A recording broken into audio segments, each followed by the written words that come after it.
Shashi Tharoor, is a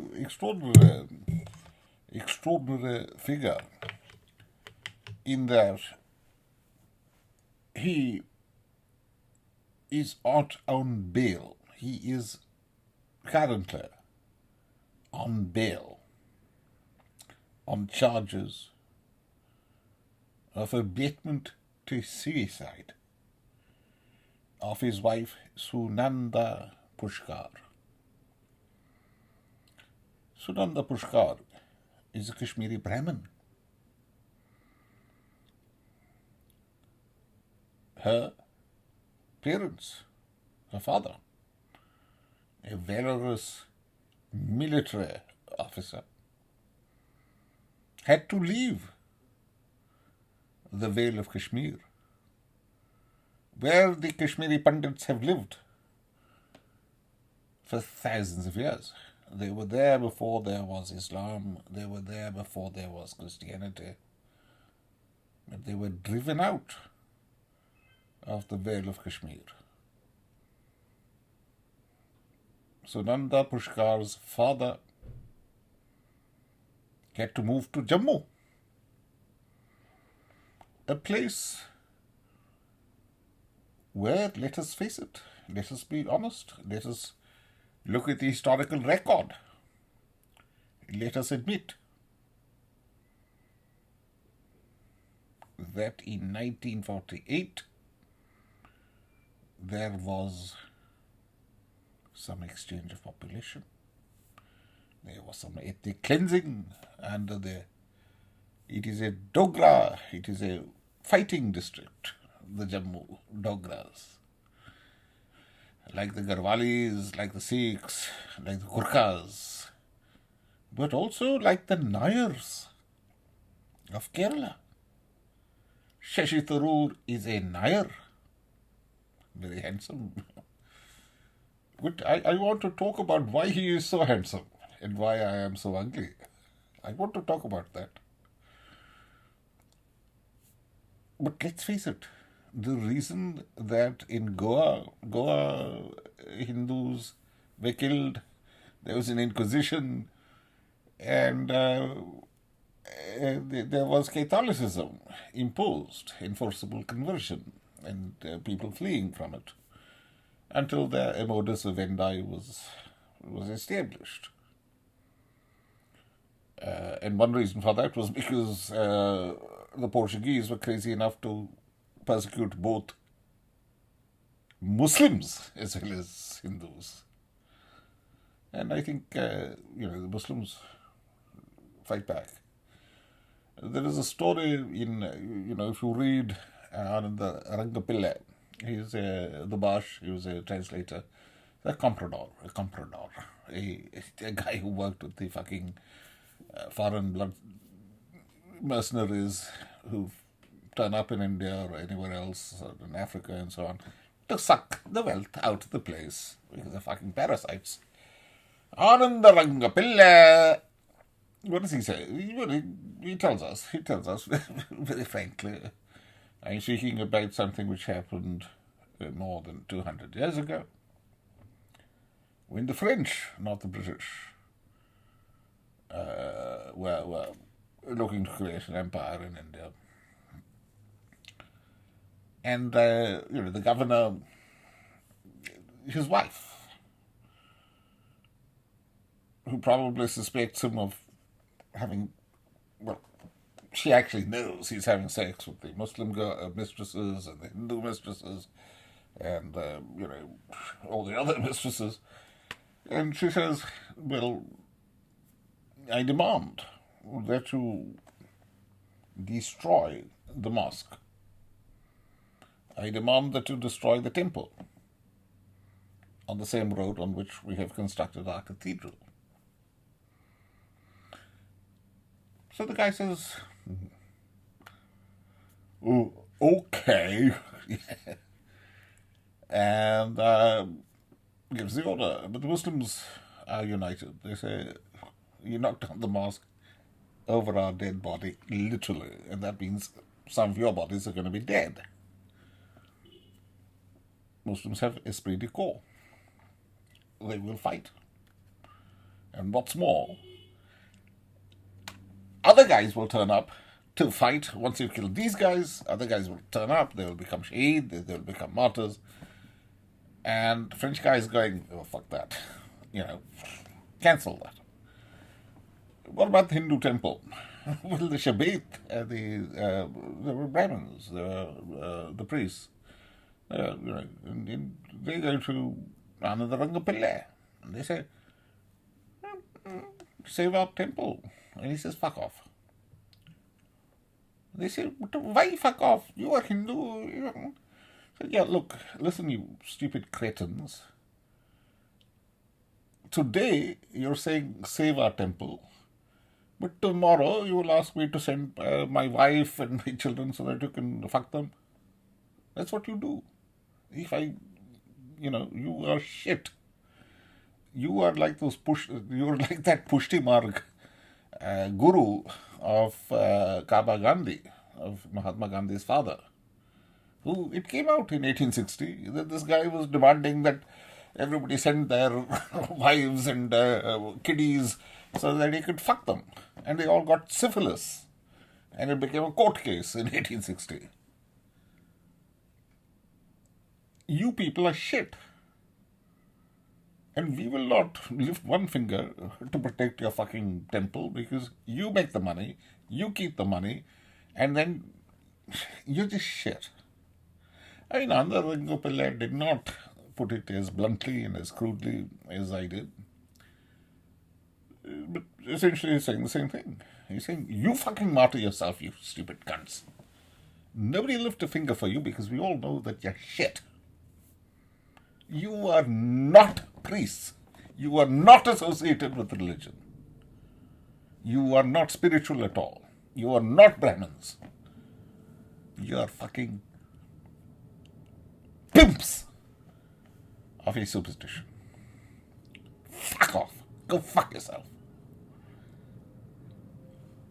And these guys got the message. Ananda Rangapillai, he doesn't use these words, but he used eloquent Telugu words. Telugu is a beautiful language. It's a very rational language. And these guys got the message. They understood that they were shit and they must fucking run away. And they did. And they fucked off. And the temple was smashed. And you see, that type of Hinduism deserves to disappear. The Hinduism of the pot-bellied Swami who says, I am God, and please send your little kiddies so that I can fuck them in the ass and give them syphilis.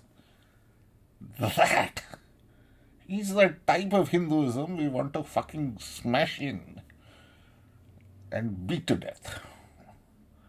But there is another Hinduism which is called Hindutva. And that is a Hinduism which says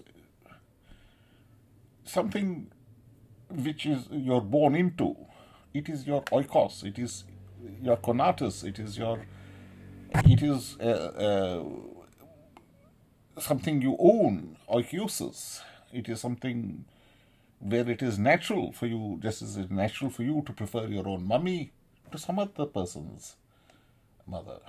You want to stay with your mum. You don't say, oh, that mummy looks more sweet. I'll abandon my mum and I'll go and run after her. Who will do that? No, you stay with your own. And it's the price equation. It is a price equation in sociobiology, which actually regulates not just our Homo sapiens, it regulates all which has biological origin. Kin selective altruism. The fact is that we are born into the world with needs, and we attach to those who can meet our needs and who need to meet our needs. Mummy, she has milk in her breast. Daddy, we are related. We have got genetic material in common with Daddy. That's why he lets us piss on him and shit on him. And he will wipe us down, though he would not do so for some cuckoo in the nest. All this Shashi Tharoor neglects. He does not understand why. He is an Iyer, one of the martial races of India. And it is because of their martial qualities that, unlike Goa, Kerala did not have forcible conversion. Yes, it had the Moplas, it had some forcible conversion, Tipu Sultan and so on. But at that time, the British were there and they, they did the needful, as we say in Babu English. And, Tharoor, of course, belongs to this dynasty which is dying nasty. And, he got a sweat equity and he married his mistress. That's what she was, a girlfriend, I should say. And she said, I am being sacrificed for this man's sins. She was a scapegoat. She was a scapegoat. Tharoor is out on bail. He says it's preposterous. But the way that he says, preposterous, is itself preposterous. Because the fact is, the man did not go to a British public school. He was born in England. But his family isn't quite. We're not talking about P.K. Iyer, who went to the Raggan School and Eton. No. Tharoor's family is of far more humble origin, journalists or something of that sort. He did go to good schools in India, but he didn't go to Oxbridge. He didn't go to public school.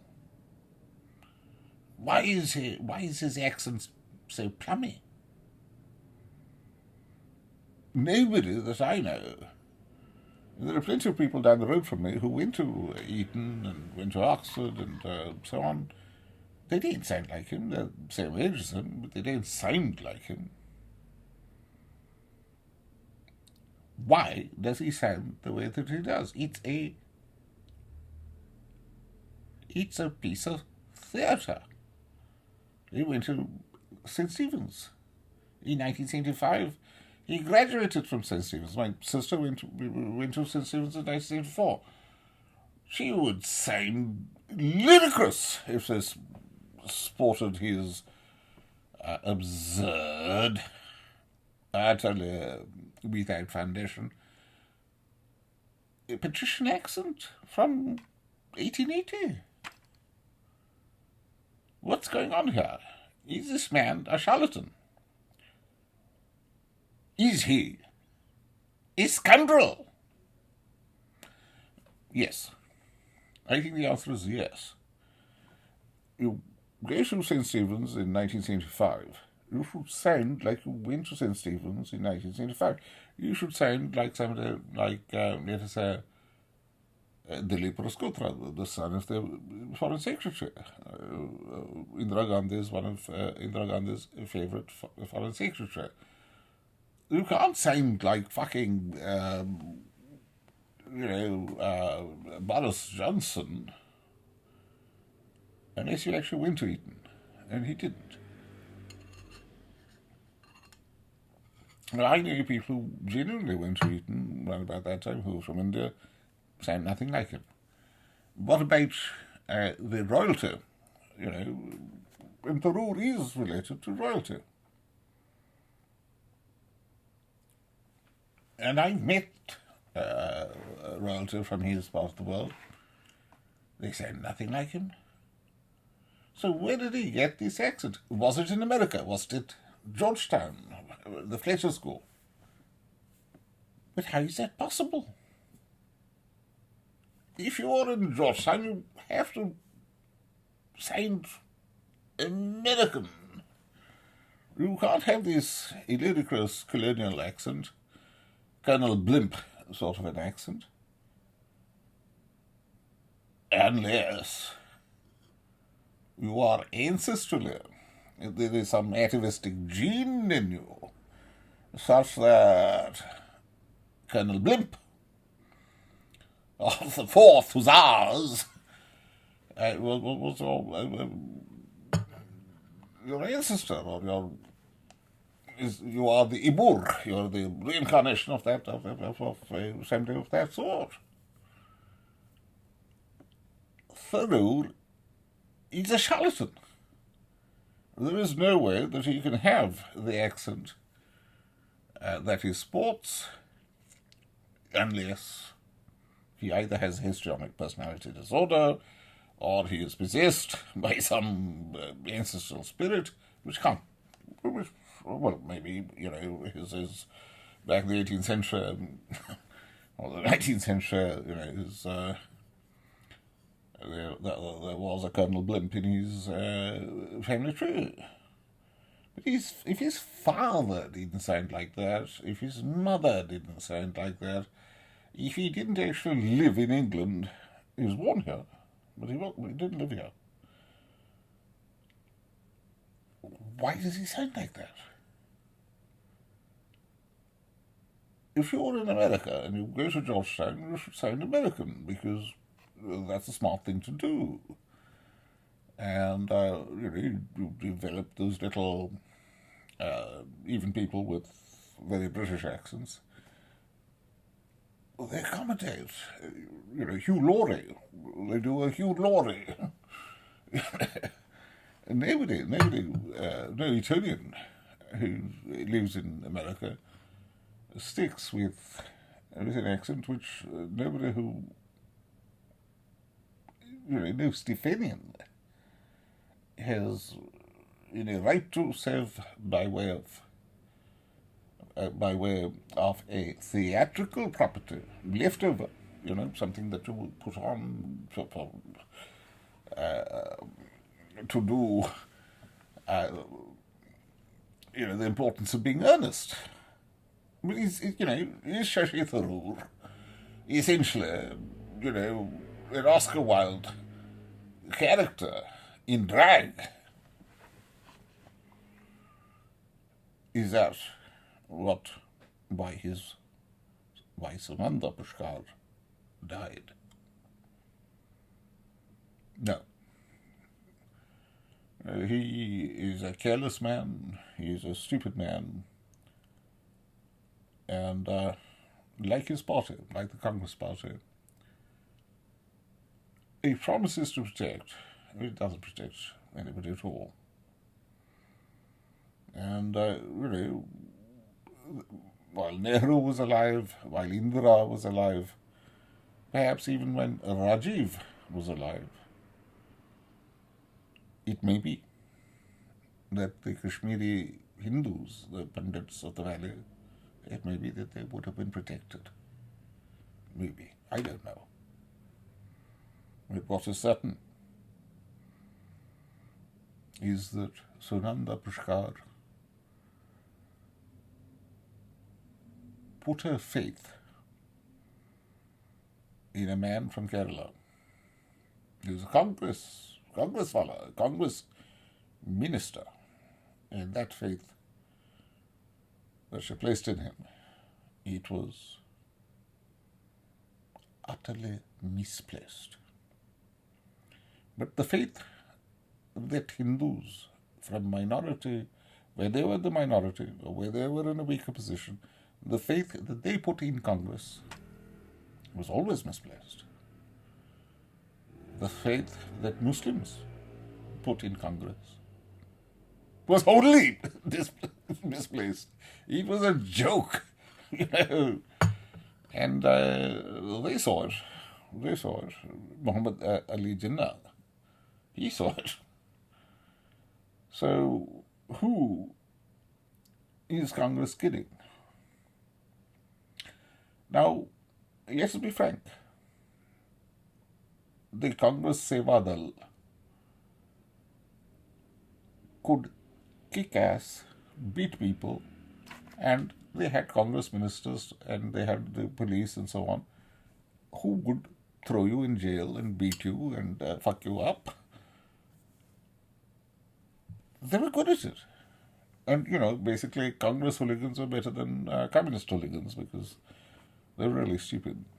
Even Jyoti Basu hooligans were better than Naxal hooligans.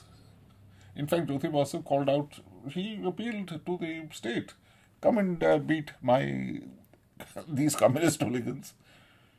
And that's why the CPM became a party of government, because they rely on the state to beat their own hooligans up, their own left wing up. So this is a story about hooliganism. But you see, the RSS is not a hooligan organization. If you say, my son is with the RSS, he's going to RSS Shaka, we don't assume that he's a hooligan. If you say, my son is going to Congress Seva Dal Shaka, there is no such thing, but he is part of Youth Congress, then we know that he's a rapist, a procurer, a pimp. So this is the difference. And what can we say about Tharoor? A blathershite, a UN bureaucrat, a deeply corrupt piece of shit who married the person who had earned the sweat equity, which only, and then she dies, and she says, this is the man. He is for his sins that I suffer. And he's on bail on this charge. And let us see. He may get off. He may not. But what is certain is that everything that he writes is self-serving bullshit. Good luck to him. And with all these very promising pathologies of moral character, what can we say about Tharoor? It is that he is a successful impostor. He is a populist, a fascist, who has created a facade, a false personality. Nobody sounds like that. Nobody in England sounds like that. Why the fuck should he?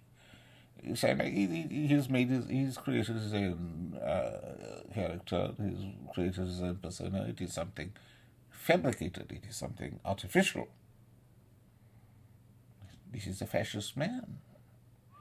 He's aestheticizing politics. He is saying, and he is also using the terms of idealistic, but not just idealistic, it is Gnostic theology. In order to create a Manichaean worldview in which he defends Hinduism of a sort which leads to your Brahmin wife dying mysteriously in a 5-star hotel room. Was it suicide?